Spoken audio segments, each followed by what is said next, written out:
back of a fantastic first round of the V8 Supercar Championship Series in Adelaide. The teams are in Melbourne for a big show. Nissan and Mercedes take on our homegrown Fords and Holdens. Covering all the races across the weekend, we are delighted to welcome back Richard Craill and Jack Perkins. Take it away, boys.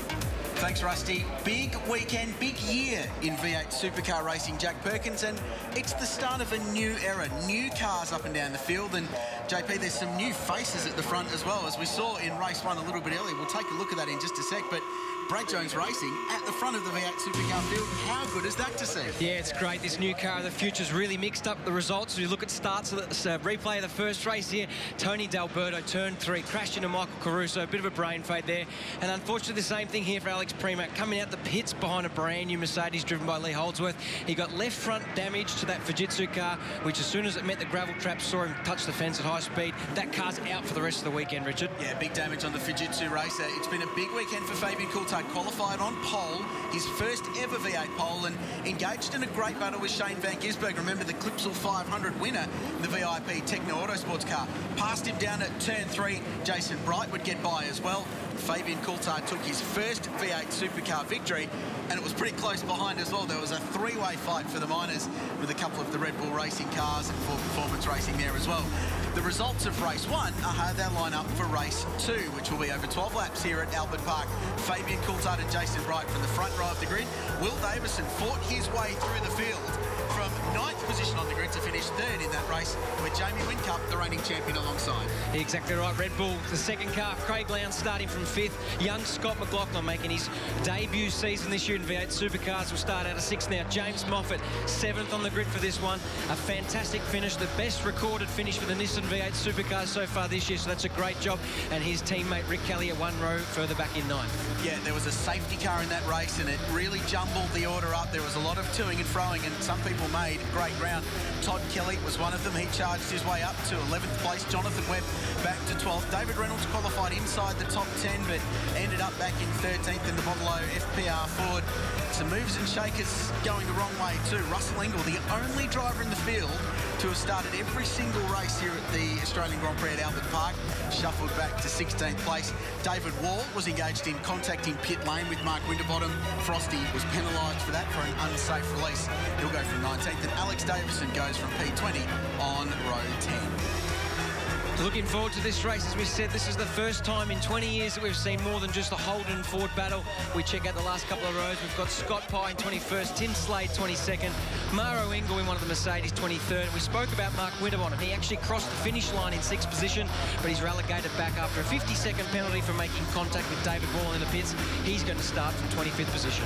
So 12 laps the distance. The Dunlop soft tyre in action this weekend as well. Now, for those that aren't regular viewers of V8 Supercars, what is a soft tyre? What's the difference, and what are the rules for this weekend? Yeah, great question. So we have 2 compounds of tyres, much like the Formula 1 category where they have varying compounds.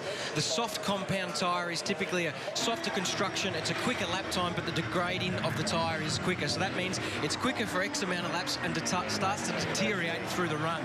So between hard and the soft tyre, this weekend the teams were permitted to practice on hard tyres, but for races and qualifying we saw them have 4 sets of tyres now. So principally it's 1 set of tyres for each race, although each car has to make a pit stop.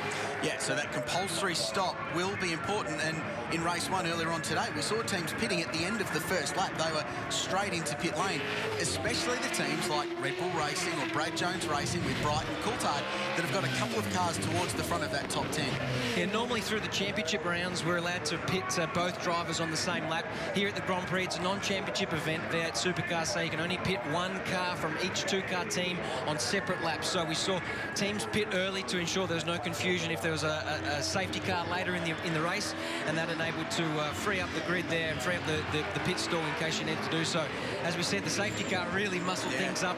Looked like race control didn't pick up the leader, and it really mixed up the orders, but great to see Brad Jones Racing in great form. They had a 1-2 finish there. Fabian Coulthard was was fourth at the restart in that first race, and he passed every car in front of him to get to the lead, so he's got pace to burn. You might be wondering what happened to Shane van Gisbergen in the Techno Autosport Holden. He was at the front. He was on the front row of the grid with a second-place effort in qualifying, but that car broke a gearbox with 2 laps to go. Went to pit lane. They've replaced it, the brand-new transaxle gearbox that's part of the V8 Supercar car of the future reg. So he starts right at the back. Watch for car 97, because if there's been one consistent in V8s in basically one round and a couple of test days, SVG has been amongst the quickest drivers in the field. Yeah, so this year, Shane van Gisbergen driving the VIP Petfords Holden Commodore. Those of you who watched our series the last few years, you'll notice he was driving the Stone Brothers Racing Falcon, and in controversial circumstances, he's swapped camps, if you like. He won the second race 2 weeks ago in the first round of the championship at Adelaide, and he was looking good to win the race here today. Another gearbox problem has seen that car get a new gearbox for this race. As we see green flags at the rear, this should be a great race. A first-time winner on pole, a guy who's won here 5 times on the inside of the racetrack, left of screen. Bright and Coulthard on the front row for Brad Jones Racing, and we're away in race 2 of the MSS Security V8s at Albert Park. It's another good start from Fabian Coulthard, and he just covers his line from Jason Bright as the 2 Red Bull cars go side by side. Another good getaway from Craig Lowndes. And these 2 cars at the end of race 1, Jack Perkins, getting into each other on the run to the flag. It was good stuff between the teammates. It is absolutely good to see teammates racing hard, although the team boss wouldn't be happy with the trading paint that we saw in the first one. Now, this is where the carnage has happened in recent years, and in particular the first race this morning. Into turn 3, a bit of contact. We see the Fujitsu car of Scott McLaughlin run wide. He's lost a handful of positions. Yeah, James Moffat and Garth Tander there. Just a little bit of paint exchanged, and Scott McLaughlin, the Kiwi rookie who has been an absolute sensation this season, just shuffled down the order in the 33 car. But Coulthard already with 10 car lengths over his teammate Jason Bright. And these cars have been so good on the Dunlop soft tyre all season, right from that opening test day we had at Sydney Motorsport Park. These cars were fast. And we saw in race 1, Fabian Coulthard, the strategy for pit lane didn't work for him. He had to pass his way to the front, and he did it almost with ease. Yeah, he had tremendous pace. As we're looking down there, David Reynolds has made the move on James Courtney in the Holden Racing team car. As we spoke about at the top of the program, this is the brand new era for V8 Supercars. 20 years we've had Holden and Ford. This year we welcome Nissan and Mercedes on the grid, and it's good to see this new racing has brought some new competitors to the grid, some new brands, and it's been great to see some new people winning races. It's been dominated by Vodafone, who's now Red Bull, and it's good to see Brad Jones Racing competitive straight out the gate. James Courtney qualified 22nd and charged his way to 11th, so he was one who made good ground in that first 12-lap race early on today. And this weekend as well, I think a good thing. No gimmicks, no jumbled starting orders, no strange starting positions or anything like that. Go out, race. Where you finish one race is where you start the next. And Jason Bright, the first of the leading cars to pit, as does Craig Lowndes for Red Bull Racing, James Moffat, the Norton 360 Nissan Motorsport entry. But it's just back to good old-fashioned pure motor racing, which is great to see for this event. Yeah, it's great for the spectators. It's great for everyone here. It just really provides good racing. So we've seen a number of competitors peel off on the first lap for a pit stop. There aren't any problems there. That's their standard pit stop. They're interchange tyres. We look down the pack here. We've got the Jack Daniels Nissan now racing hard against David Reynolds in that Ford Performance Racing Falcon. So Reynolds qualified pretty well, P6, but had to work his way back in contact between the Red Bull car and Jason Bright. So the 888 racing car of Craig Lowndes has beaten Bright out of pit lane, but there's a big dent in that rear bumper bar of the VF Holden. That's going to be interesting, Richard. We saw in the first race a similar scenario where Mark Winterbottom was released in front of David Wall. The cars made contact. Now, contact in pit lane is a bit frowned upon, and it saw Mark Winterbottom get a 50-second penalty. So Craig Lowndes has gained track position in that instance, meaning his pit crew did a better job, a faster job changing tyres than the Brad Jones team, and he's got track position over Jason Bright. And they did the same thing in race 1 as well. They got track position by being better in pit lane, and that's a theme you'll see all over the weekend, of course, in Formula 1. This is a look at the start. Very good getaway again for Fabian Coulthard. The Lockwood racing car just hooked up. The competitors on the right-hand side of screen, like Fabian Coulthard, for example, he's on the clean side of the racetrack. This is not a permanent racetrack. So on the dirty side, where the cars don't run in practice, it's quite hard to get off the line. We can see quite a clean start in those first couple of rows, and Scott McLaughlin back in the pack there. He makes some contact with the HRT car of Garth Tander. Yeah, and that's where the drama happened up at turn 3. So this is a look from up above at 1 and 2. Just a few running wide, but you can see James Moffat a little bit loose in that Norton 360 Nissan. a little bit further up the road, there'll be some dramas, and that's what happened with McLaughlin just getting served, and he's dropped back to 9th place, the number 33 car, yet to make his stop as Jamie Whincup peels into pit lane, leaving Fabian Coulthard out on his own, chased down by Will Davison in the number 6 Pepsi Max Crew FPR Ford. Tander up to 3rd. He's been a sick boy this weekend, not feeling very well. Had to change an engine in that car overnight. So some dramas for the Holden Racing team, but they're working their way up the order, as are the Jack Daniels Racing Nissans, 5th and 6th at the moment for Rick and Todd Kelly, the brothers. And throw Michael Caruso there in 7th. The 3 Nissans are running line astern. We watched Jamie Whincup leave his pit stop. Great job from the Red Bull team. Fantastic turned out cars this year. They've switched from Red Bull to, from Vodafone to Red Bull in the off-season. The cars look fantastic. The cars haven't actually been as fast as they would have liked. They didn't dominate as they have in recent years, which is a testament to this new car, the future rules. And it's going to be interesting to see where Jamie comes out in the order here, as Craig Lowndes and Fabian Coulthard will be crossing the start-finish line.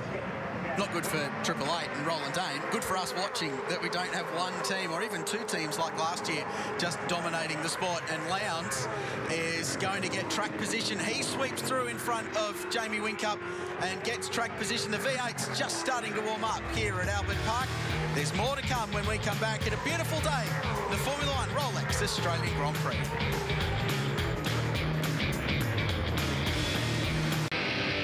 You're watching a battle for track position that might be for a podium at the end of this second of 4 races in the MSS Security V8 Supercar Challenge here at the Formula 1 Rolex Australian Grand Prix. It's between Jamie Whincup and Jason Bright. Lots of new names, new faces in V8 Supercars this year. One of them's down in pit lane with our own Ian Shuttleworth. Yes, he's one of the biggest names in world motorsport, Casey Stoner, and you've made the transition to 4 wheels. In the pits here at Red Bull Racing today, just soaking up a bit more information. Yeah, you know, we're spending a fair bit of time with the team. I know all the boys pretty well and what goes on, but there's not too much I can soak up from this lot. You know, the cars are completely different to the one I'm driving, so, you know, it's just pretty much, you know, spending the week here with them. The Red Bull boys out there, Lowndes and Whincup, seem to be struggling a little bit so far here at Albert Park. Yeah, we you know, a couple of the other cars there seem to have things, you know, pretty well dialed in, but, you know, it was their cars at the front last time at Adelaide, so in Clipsal. So, you know, they'll be using this for a bit of testing to figure out their weaker points and hopefully make them stronger. What about the F1 event itself? Have you spent much time in the paddock at F1 here in Melbourne? No, to be honest, I haven't spent much of the time in and around the F1. It was nice they finally got on track today and they got to see what was going on, but, you know, it's a long weekend. What about yourself? First up started the development series last start in Adelaide. Now you've had time to reflect on it. How'd you fare in hindsight? I don't reflect on things, you know. I'm literally just trying to enjoy myself between the races, have a bit of time off, and, you know, we'll see how we go at the next one. Appreciate your time. No problem. Thanks. Thanks, Shuts. He's been lining up to get Casey all weekend long. He's done well, and an interested spectator down in the Red Bull Racing Garage. While we were talking to Casey, change of what will ultimately be the lead. Fabian Coulthard coming out of pit lane behind Craig Lowndes. And meanwhile, Garth Tander's not particularly brilliant weekend. Looks like it's getting worse. Smoke coming from the back of the Holden Racing Team number 2 car, and that has expired. Jack Perkins. Yeah, that doesn't look good for Garth Tander there. We've been watching effectively 2 races. We saw a majority of the field take a pit stop, and we're looking at the battle now for what's effectively for 2nd, 3rd and 4th, although they're currently running 8th, 9th and 10th, and we saw Craig Lowndes to manage to get track position on Fabian Coulthard, so that should net in the race lead by the time the top 6 competitors take their pit stop. One thing we noticed in the first race was over the 12 laps, different cars use their soft tyres more aggressively and less aggressively, and the 2 BJR cars of Fabian Coulthard and Jason Bright really looked after their tyres much better than the 2 Red Bull cars. And that will be something that we'll need to follow, and we'll see if Fabian Coulthard, who's had amazing car speed, great pace all weekend, we'll see if he can chase down Craig Lowndes for what will ultimately be the lead. Now, there's also an issue in that unsafe release we saw in pit lane with Jason Bright's car that will be investigated over the course of this one as well. Yeah, that's going to be investigated after the race, so the stewards and the powers to be will discuss whether there was anyone at fault for that. So it's good to see that they're going to get on with the racing here, and they'll sort it out in the stewards room after the race. Cam McConville, the former racer, stepping up to the driver's stand observer role this season. So he works with Tim Shankin, the race director, and making the calls about penalties like that. Let's talk Craig Lowndes, Clipsal 500. Every time we get a new car in V8 Supercars, and this goes right back to the Australian touring car days with the old spec VR and VS Commodores, Project Blueprint when they equalised everything, and now Car of the Future, there's one consistent, and Craig Lowndes finds his way to the front.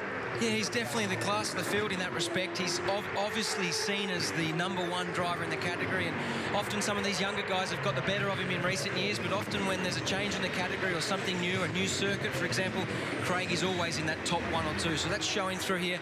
But all these 4 competitors from Brad Jones Racing and from the Triple Eight team, they're in the brand new VF Commodore. And for the first time in, as we said before, 20 years, we've got 28 brand new cars on the grid.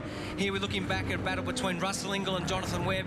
Looks like Jonathan Webb's just caught the rear of Russell Ingall that may have been squeezing him off the road, and that's something you learn when you're racing Russell Ingall. You've got to give him racing room.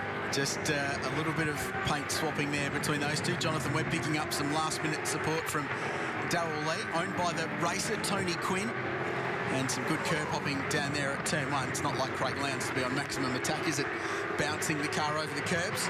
And we're just getting word through, black flag, car #1, spinning wheels at the pit stop. I'll get you to explain that in a moment, but it is Jamie Whincup. So from 8th position on the road, but a possible podium overall when everybody's stopped, he will serve a drive-through penalty and basically throw 50 seconds from his race away. That's an interesting one. What happens in the pit stop when the cars get jacked up off the ground and the pit crew can change tyres? Once the tyre change element of the pit stop is done, the drivers like to get it in gear, get the wheel spinning, get going. That's actually quite dangerous when the mechanics need to put their hands in there to change the wheels. V8 Supercars said no. When the car's in the air, you're not allowed to spin those wheels, and Jamie's got caught doing that. As we see Mark Winterbottom carving his way through the field now. He's got past Russell Ingall and moved into 17th position as he continues his charge from 26 on the grid. Ingall, the most successful driver ever at Albert Park in V8s. He's been here every year that they've raced. So this battle a little bit further down the field. The enforcer was back enforcing at the Clipsal 500 at round 1. He was back at the front of the field and ended the weekend the leading of the 3 Walkinshaw cars, including the 2 cars from the Holden Racing team. And back on form, the punters loved it too. It is great. Whenever Russell Ingall is going well, it's good to watch. This is his last year in full-time V8 Supercar competition, and it's great to see him at Adelaide nearly fighting for a podium. Is it really though? Is it really? I think if he gets some more good results, he might be back. We've got a battle for the lead evolving. Fabian Coulthard is chasing down Craig Lowndes here at Albert Park. We're lap 7 of 12 in race 2 of the V8 Supercars, and there'll be more of it and hopefully a fight for the lead when we come back.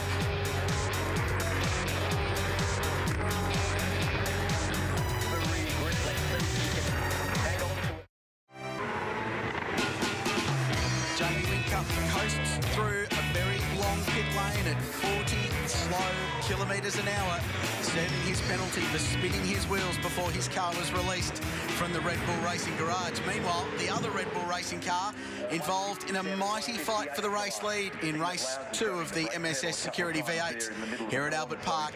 Fabian Coulthard is applying a world of pain to Craig Lowndes, but the multiple champion, the veteran, is well and truly up to the task so far. Car 888 holding on, but Coulthard, Jack Perkins, has just got so much car speed, it's almost an inevitability he's going to get by.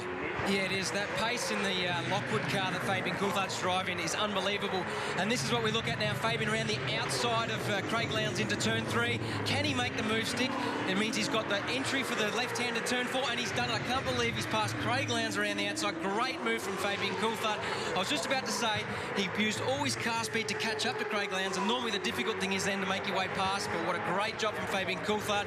Our first race winner this morning. He's looking good to take the second one here. And while we're at break, we saw Fabian Coulthard pull almost 9/10 out of Craig Lowndes in one sector of this 5 and a bit kilometre lap. So the thing's unbelievably good through this part of the racetrack with those fast-flowing corners are. Yeah, and I take my hat off to the Brad Jones Racing team. They're a very small team. They're not factory backed like Red Bull Racing are. They're based out of Albury, just in country New South Wales, and they do a very, very good job. And to see Fabian Coulthard here leading the race and looking forward to repeating his race 1 victory this morning, it's a great effort from that small little team. And this is what we wanted to see Car of the Future do, the new V8 Supercar do, was bring some new names to the front. And this is another shot of Coulthard just wrapping Craig Lowndes up. And as Jack mentioned, outside of that corner meant the inside for turn 4, and he swept it up. And for the second time today, joy down at Lockwood Racing, because their man is back in front of the field. whenever you pass someone around the outside, it means you've got a better car. How many times have you done that, Jack? Not that often, I tell you, especially not Craig Lowndes, but that is a great job as we see our effective race leader, Tim Slade, there in the Erebus AMG. He has not made his compulsory pit stop, but good to see that car finding a little bit more speed this weekend. Slade qualified in the top 15, which was a much improved performance from the first round for those brand new Mercedes AMGs, a great looking machinery. And we look now, Fabian Coulthard's already put a couple of car lengths buffer on Craig Lowndes with his teammate Jason Bright currently in third. And have a look back there, we've got the Nissan of James Moffat currently in 5th place in front of the factory Ford. What a great job for the second race in the brand new Nissan Altima. And Will Davison will wrap Moffat down at turn 1. Of course, Moffat, former Ford driver, as recent as last year with Dick Johnson Racing, but Will Davison goes through. This has been a really impressive performance. I spoke to some of the Nissan guys before this race and they said, well, we're ahead of the curve. We're ahead of where we expected to be this early into our debut season in V8 Supercars. It's been well publicised that these cars are down on horsepower to the tune of 25 to 30 horsepower compared to the V8 Holdens and Fords. And Tim Slade has not stopped yet. The leader of the race pulls off to the side in the 47 Erebus Merc. That looks quite terminal. There's a lot of smoke coming from under the engine bay, and it looks like that Mercedes power plant may have expired on Tim Slade there. Fire marshals over there if you can, signal them. That's Wes McDougall, Tim Slade's engineer, just informing him there's a little bit of smoke coming up from under the car. Such a shame. The team that was Stone Brothers Racing up to the very end of last season, bought out by the Erebus group, and the Stone's still involved in that operation. Ross Stone still very much wearing the headsets and calling the shots, looking after that operation. So it is Stone Brothers Racing, just with a new brand. So there's no questioning their ability to produce racing cars and make nice ones. And when you go and look at those cars, they are unbelievably well built. They just need track time. That's exactly right. The whole project was put together in less than 100 days. The staff down there at Erebus have been working 22-hour days to get those cars ready. Now they've got the cars there. They need to really improve the platform, get some more power out of the engine, improve the car speed, improve the reliability, and they'll be a force to be reckoned with in years to come, I believe. 2 to go. And Craig Lowndes slipping back from Fabian Coulthard. 1.5 seconds the margin. Bright third. This is a look through a couple of the leading contenders. Will Davison next, then James Moffat in an outstanding 5th, and Scott McLaughlin in P6. Once again, the youngster working his way to the front. He's the reigning V8 Supercar Development Series champion, the Dunlop Series winner. So knows how to drive these cars, but he has just performed way above expectation. He has, and don't forget that first lap, he got adjusted back to 12th or 13th position, so they had a great pit stop there, the GRM boys. Good car speed from Scott McLaughlin. I've seen him get into 6th. And one little fact I'll let you in on, Richard, was both Scott McLaughlin and I were the official test drivers for the car of the future for V8 Supercars, and I think that experience is showing through this weekend, this year for sure. And let's just be full disclosure here. The reason you're also cheering about that is you might have a certain endurance drive with that operation come September, October this year, possibly. Just quietly, I'm cheering on the Fujitsu boys. I'll definitely be driving one of those Fujitsu cars later in the year. Unfortunately, I'm not driving it this weekend, but great to be here in the commentary box with you, Richard. They're going well. It's a shame Alex Premar is out after that damage in race 1 because he qualified reasonably well, and that car's shown a lot of pace as well. As we go back and look at Russell Ingall in P16, and Jamie Whincup's day just goes from bad to worse. That looks like their run-off at turn 3, so he served his drive-through penalty. He was driving around at the rear of the field and perhaps outbraked himself, trying a few little things, maybe trying some roll bars and brake bias changes. See a little bit of gravel coming out there through turn 5. May be causing a bit of a problem for some of the other competitors. Straight on there at 3, through the gravel trap, kept the boot into it and was able to drive out, but no other cars apparently around, and just outbraked himself. This is a strange thing for Jamie Whincup. You rarely see this guy make mistakes, and he had a terrible weekend here 12 months ago as well. Had a win in the qualifying race, but ended up failing to finish the 4th one. Not the typical Jamie Whincup weekend we're used to seeing, as Fabian Coulthard starts his final lap and on course for a 2nd race victory. these three cars out in front have been in a class of their own really so far this weekend. Both the Brad Jones cars and Craig Lowndes doing a great job as well. It's interesting you touch on Jamie Wink up there. It's one of those things where, you know, he's used to running out the front, doesn't make many mistakes, but when the race is thrown away like that with a drive-through penalty, perhaps just trying a few things, looking after the tyres as well is one option. But good little battle pack here. We've got Will Davison, James Moffat in that brand new Nissan, and young Scott McLaughlin we touched on here. Be interesting to see if he can catch up to the back of James Moffat and make a pass before the end of the last lap. Qualified 20th, Moffat, and worked his way to 8th in race 1. He is just going upwards at the moment. Now, as distinct from regular championship points-paying V8 rounds, this is a combination of points from the 4 races, and at the moment, Moff would finish 5th overall, and that would be a remarkable result. Of course, 2 races to go. You'll see them both live across the course of the weekend. It's been pretty exciting so far. These 2 races today have been intense. It has been properly game on since the lights went out, so this is a good fight. As we look back to a recovering Mark Winterbottom, started this one from last up to 12th. He's holding out Rick Kelly and Michael Caruso and Alex Davison. He's in that 4th FPR Ford for Gelbrin Racing this season, the number 18 car. Alex about to put the move on Michael Caruso, couldn't make it stick, so Michael Caruso's moved over to the Norton Nissan squad after a few years with Gary Rogers Motorsport, and indeed those Fujitsu cars, and good to see him in the factory-backed squad. They're very much looking forward to the rest of the year. They can improve their engine speed, their reliability, and they'll be another force to be reckoned with. These new manufacturers won't be here just to make up the numbers. Well, they're making up the numbers to Fabian Coulthard at the moment, Jack, because he is in irrepressible form. He qualified on pole, his first in his career. He won race 1, the first in his career. Now he makes it 2. The Lockwood Racing driver gets another one at Albert Park, and that is an excellent drive to beat out Craig Lowndes and his teammate Jason Bright. They're happy down at BJR. That's Fabian's girlfriend there, so good to see everyone in that garage happy with the performance as we look at the battle for 4th, 5th and 6th between Davison, Moffat, McLaughlin, and a tight battle back here with David Reynolds and that new Nissan of Todd Kelly. Great drive from Moffat to 5th, and a recovering McLaughlin, remember, early in the race was just forced out wide and lost a bit of track position, but the Fujitsu racer has worked his way up into the top 6 once again. This young star from New Zealand performing great things for Gary Rogers Motorsport. The first of the Mercedes there, home. Lee Holdsworth in 18th position. They are great-looking cars, those Mercedes-Benz. As we look to the finishing order, Fabian Coulthard, as we said, that's 2 from 2 this weekend. What a great start to the weekend for him. Craig Lowndes in 2nd. Jason Bright, his teammate, in 3rd. Will Davison 4th. The first of the Nissans and the new boys. The new manufacturers, James Moffat in that Norton 360 racing Nissan, and the young boy, Scott McLaughlin, another terrific job in that Fujitsu car. Good recovery by David Reynolds to work his way from 14th to 7th, then Todd Kelly in 8th, Shane Van Gisbergen 9th, and James Courtney Jack was 10th. Jonathan Webb in 11th. He's the teammate to Shane Van Gisbergen. Mark Winterbottom 12th. Rick Kelly, Michael Caruso, Alex Davison, Tony D'Alberto, Russell Ingall, Lee Holdsworth, Dean Fiore, and Tim Blanchard rounding out the top 20. Not a bad job from the Dick Johnson Racing guys to round out the top 20 just behind Dean Fiore.